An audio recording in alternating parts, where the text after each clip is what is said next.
Hi everyone, welcome back to another Dasai vlog. So हामी चाहिँ जाँदै थियौं डेमाको घर.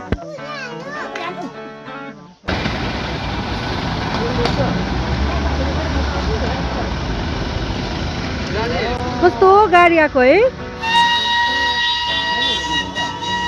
So हामी चाहिँ आइपुग्यो डेमाको घर. एकदमै फुलै भरिरहेको रहेछ यसपालि. के दामी फुल फुलेछ डेमाले है. फुल हो पोहोर आउँदा खस्रक्कै थियो हेर्छ. यसपालि हरियाली भएछ. खै डेमा छैन रहेछ. डेमा ओ डेमा यता छ. डेमा ठिकै हुनुहुन्छ.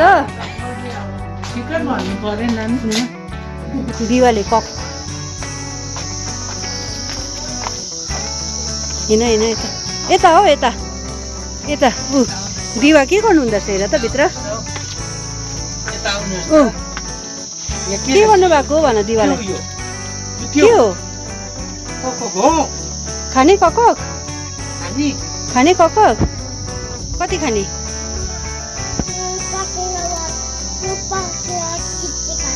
5 वटा चिची खाने.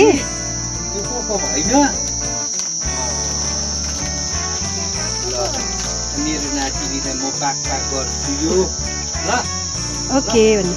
पाक गर्छु त मेरो नातिनीलाई दिन्छु ल. अलि पकाएर खाऊ ल. हुन्छ भन्नु.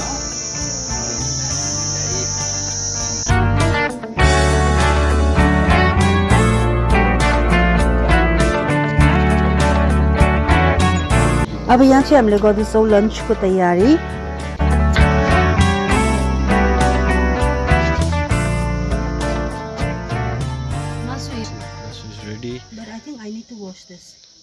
बाङाले सबै काटकुट गरेर रेडी बनाइदिनु भएछ.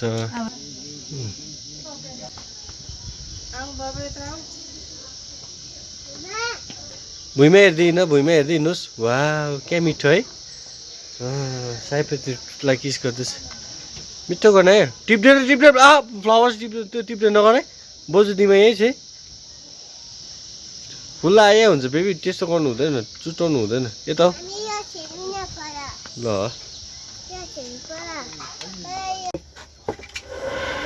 माथि खेल्नु मैला हुन्छ. लु गरिहाल. एक हातमा पक्रिकन लु जाऊ. ल जुम माथि हो.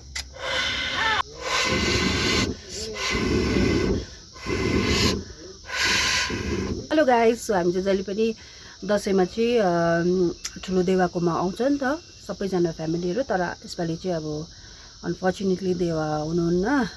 तो हाम्रो फ्यामिली मात्रै आएको छ. अनि अरू फ्यामिलीहरू पनि आउनेवाला थियो तर आउनु भएन किनभने मरौहरू पुरा परिरहेको थियो नि त. हाम्रो पनि छैन दसैँ. तर अब यसो भेटघाट एउटा गेट टुगेदर भन्ने एउटा फ्यामिली यसो भेट्नु त्यो चाहिँ भनेर आएको नि त. हामी दसैँ मान्नु चाहिँ आएको होइन. अनि एभ्री इयर देमाले चाहिँ यहाँनिर मासु बनाउनुहुन्छ. तर यसपालि चाहिँ मैले बनाउँदैछु किनभने देमा पनि अलिकति बेसन्चो हुनुहुँदो रहेछ नि त. अनि यहाँ चाहिँ म बनाउँदैछु बस्तीको कुखुराको मासु. अघि तपाईँहरूलाई देखाइहालेँ. अनि यसलाई चाहिँ म बनाउनेवाला छु. मेरो आमाले बनाउनुहुन्थ्यो नि त पहिला बस्तीको कुखुराको सुप. एकदमै मिठो. त्यो स्टाइलमा बनाउँदैछु आज बस्तीको कुखुराको सुप.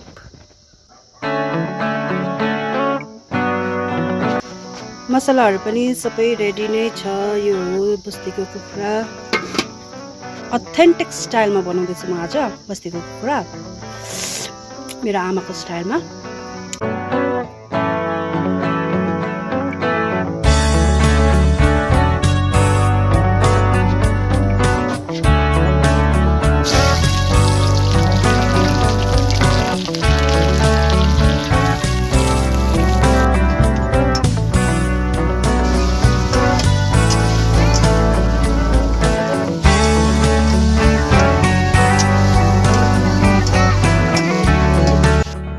Look.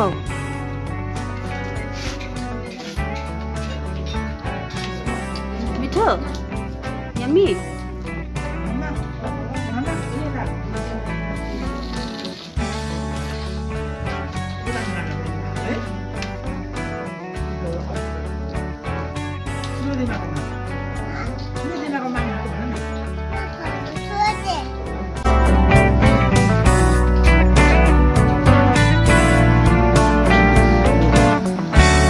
सुप हाल्दिउँ मैले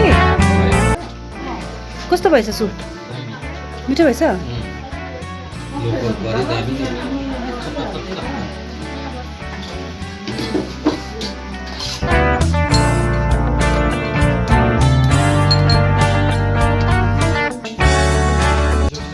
Even my daughter is also enjoying. Mito, is it yummy? Oh, यहाँ बोल्दै भ्लग गर्दैछु म मिठो भनेको यम्मी खै कस्तो मिठो खै ओके ओके देखेँ मैले दामी हेलो हेलो मलाई भेटेर खानासाना खाएर आयौँ हाम्रो एभ्री इयर चाहिँ यस्तै हुन्छ हाम्रो दसैँ र अनि टिका लाउनु चाहिँ भएन खानु आउनु त त्यही हो सो आजको लागि चाहिँ यति नै गाइस सी यु लेटर थाकेर हत्तु भयो